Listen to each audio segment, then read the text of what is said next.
আল্লাহ কিন্তু প্রতিদিন আমাদেরকে সুযোগ দিছিলেন যে ইচ্ছা করলে আমি প্রতিদিন জাহান্নাম থেকে মুক্তিপণ নিতে পারতাম। মুক্তিপণ বোঝেন তো?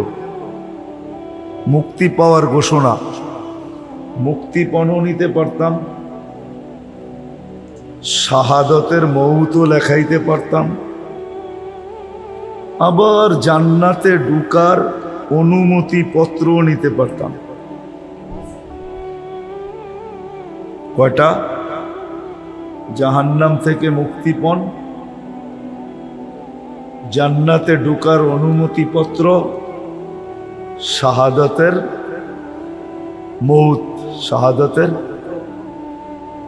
পদ্ধতিটা অনেক, জিনিসগুলো অনেক কঠিন,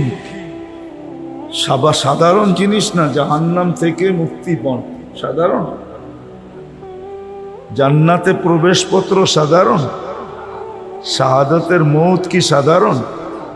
তিনটাই অসাধারণ, কিন্তু নেওয়াটা সহজ। আমি দেখাইতেছি, যদি মাগরিবে উপচে পড়া বীর হইতো,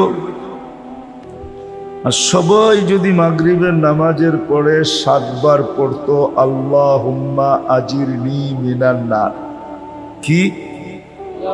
আল্লাহুম্মা আজিরনি মিনান নার। কয়বার? তো ফজর পর্যন্ত মৃত্যু হইলে, যদি ফজরের আগে মৃত্যু হইতো তাহলে মৌতটা শাহাদাতের হইতো।